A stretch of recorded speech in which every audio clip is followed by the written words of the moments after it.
All right, joining us today is a WWE Hall of Famer and former WWE Tag Team Champion. Today, the show gets some Polish power with Ivan Putski. Ivan, thank you so much for joining us.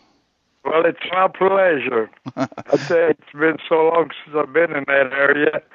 I'm just glad to be on the phone and talk to all the people. Yes, thank you. And now, Ivan, you're going to be appearing with ESS Promotions for the Legends of the Ring, and all the information can be found at esspromotions.com. What would you like to tell your fans that are coming out to meet you? Well, I'd just like to tell them that the Polish Fire is in good shape and fighting shape. I'll take on all comers. I'm working out, staying in good shape, so I'm looking forward to seeing especially my Polish army, They're out there, and I'm just want to invite all the people that I used to entertain, and just come on by and say hi. All right. Now, in your early days, you wrestled quite a bit down in Dallas, especially at the Sportatorium. Do you have any fond memories of the Dallas wrestling scene?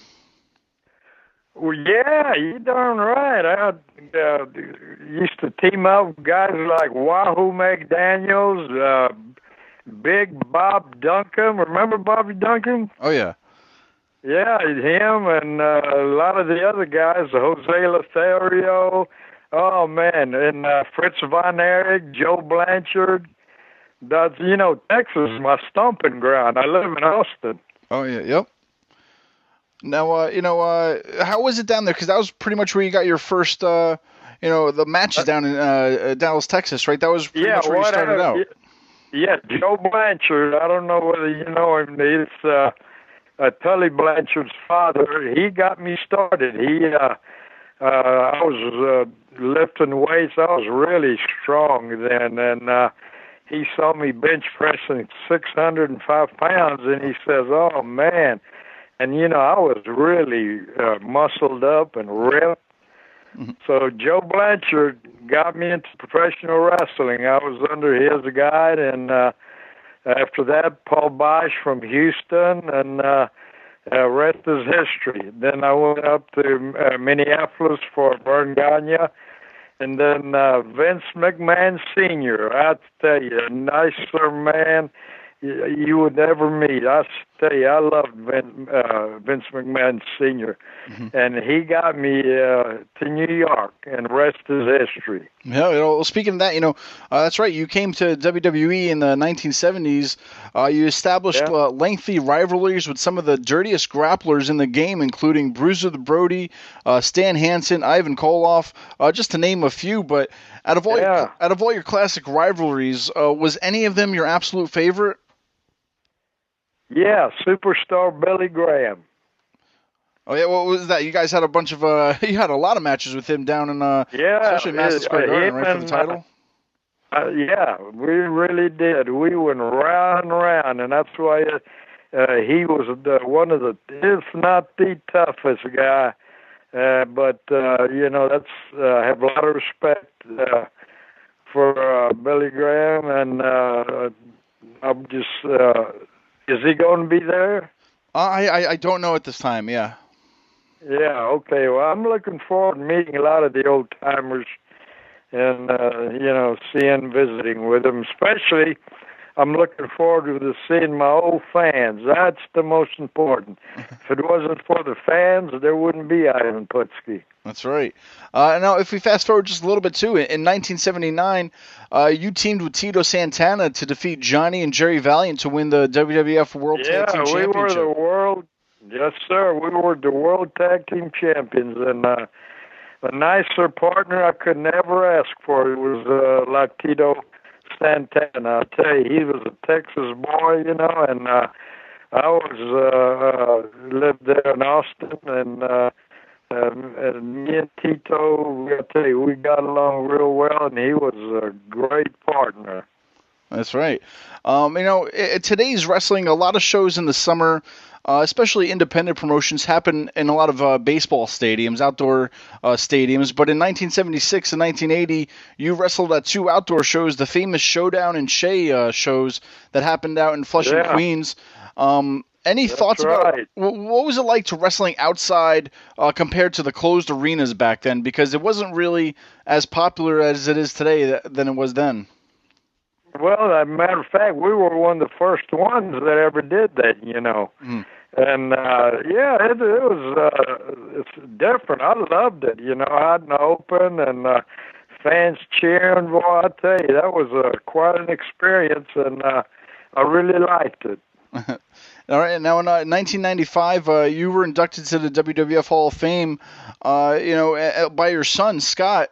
What was it like to be granted such an honor?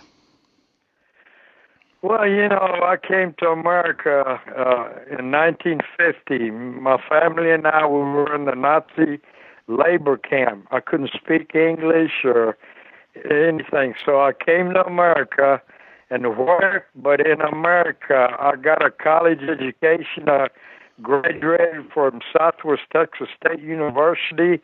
I played football, made all conference fullback there. Then I played pro football in Canada, and I injured my knee. Then Joe Blanchard, promoter in San Antonio, and Paul Bosch talked to me.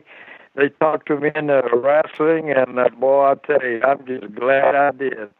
And I loved every minute of it. That's great. Too, a few years later, you and your son actually returned. You returned to team with your son on an episode of Monday Night Raw to defeat Jerry Lawler and his son Brian Christopher. What was it like? Yeah, that was quite an experience. What was it like to share the ring with your son? Oh, it was great. Seeing him grow up from a little baby, and here I am. He's watching over me. He's watching my back, and it was great. I really enjoyed it. Scott, I tell you, he's a detective now in Dallas, and oh wow, he's paroles officer there. Oh wow, that's great. Yeah, because he was, he wrestled for WWE and WCW for a little bit in his career too. So it's great to hear that he's doing good. Yeah, he's done real well. I'm real proud of him. Now, Ivan, too, aside from wrestling, you also competed as a strongman. You competed in the 1978 World's Strongest Man competition. How was it preparing for that compared to maybe training for wrestling? Was it a totally different world for you? Well, not only totally different, it was hard because I was still wrestling at the time, and I said, well, I'm going to try this. I'm going to start lifting heavy for the World's Strongest Man, and then I'm going to about 2-3 times a week wrestling. But you can't do it, so you have to devote yourself to one or the other. So I didn't wrestle for about 2 months, and just prepared for the World's Strongest Man competition, and that was quite an experience. I really enjoyed it, but I was glad to get back to wrestling. There's nothing like it. Well, that's great. Well, Ivan, we thank you so much for taking the time out tonight. I want to remind all the fans again to head on over to ESSpromotions.com. You can see the Polish Hammer on June 10th and June 11th. You can see him at Legends of the Ring and also down in Allentown, Pennsylvania at Pro Wrestling World. Ivan, we thank you so much for taking the time out to talk with us tonight. Well, thank you very much, and I'm really looking forward to seeing all my fans and my Polish army.